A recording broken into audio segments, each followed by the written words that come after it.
రక్షకుడును మన ప్రభునైన యేసుక్రీస్తు నామంలో మీ అందరికీ హృదయపూర్వక వందనములు. ఈరోజు దేవుని వాగ్దానము ఇర్మియా గ్రంథము 10వ అధ్యాయము 12వ వచనము. ఆయన తన బలము చేత భూమిని సృష్టించెను, తన జ్ఞానము చేత ప్రపంచమును స్థాపించెను, తన ప్రజ్ఞ చేత ఆకాశమును విశాలపరచెను. హల్లెలూయా.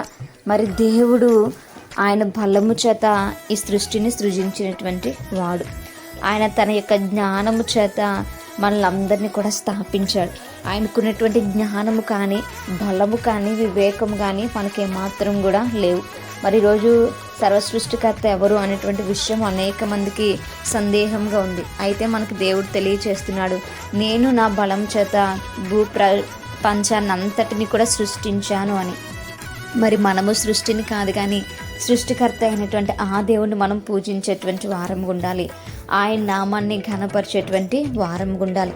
ఆయన ఆకాశాన్ని విశాలపరిచినటువంటి దేవుడు, భూమికి పునాదులు వేసినటువంటి దేవుడు, సముద్ర తరంగాల్ని మరి ఆయన నడిపిస్తున్నటువంటి దేవుడు, మనల్ని అందరినీ కూడా తయారు చేసింది ఆ దేవుడే కనుక ఆ దేవుని నామాన్ని మనం హెచ్చించేటువంటి వారముగా ఉండాలి.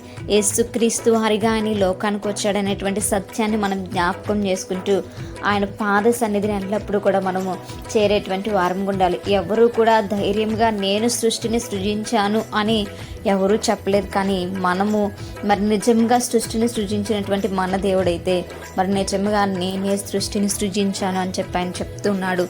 నాలో పాపం లేదని ఆయన చెప్తున్నాడు. కనుక మనం సృజించినటువంటి ఆ సృష్టికర్తను, మరి వాస్తవాలు మనకు తెలియచేసినటువంటి ఆ సృష్టికర్తను నమ్మవలసినటువంటి వారం గుండం, ఆయనను వెంబడించవలసినటువంటి వారం గుండం, ఆయన ఆజ్ఞలను గైకొనవలసినటువంటి వారం గుండం, ఆయన సన్నిధానంలో మనము ఆయనతో సహవాసము కలవారుగా ఉండాలి అనేటువంటి సత్యాన్ని తెలియచేస్తున్నారు.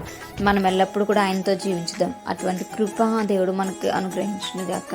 నేను ప్రార్థించుకుందాం. పరిశుద్ధుడా, మహాగణుడా, మీకు స్తోత్రాలు. ప్రేమ స్వరూపి మీకు వందనాలు. మెస్మే ప్రభా, మీరే మాకు అనుగ్రహించినటువంటి కృపను బట్టి నాయన మేము నడుచుకుంటూ ఉన్నాం.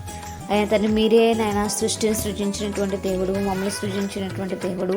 అయా మేము నా తండ్రి మీలో ఎదుగుతుకుని సహాయం దయచేయమని, నా మాటలు మా హృదయాల్లో ఫలింపచేయమని ప్రభా వేడుకుంటూ, అయా నా తండ్రి మిమ్మల్ని కాకుండా మేము దాటిపోయేటువంటి వారంగా కాకుండా ఉన్నట్లు విడిచిన జ్ఞానంతో మీరు ఎదుగుతుకుని సహాయం దయచేయమని, ప్రార్థన దయచేసి మీ పాదశానికి చేర్చుకోమని యేసయ్య పరిశుద్ధ నామములో అతి మిక్కిలిగా బ్రతిమలాడి వేడుకుని పొందించినాము ఆ ప్రేపర్లో గొప్ప తండ్రి.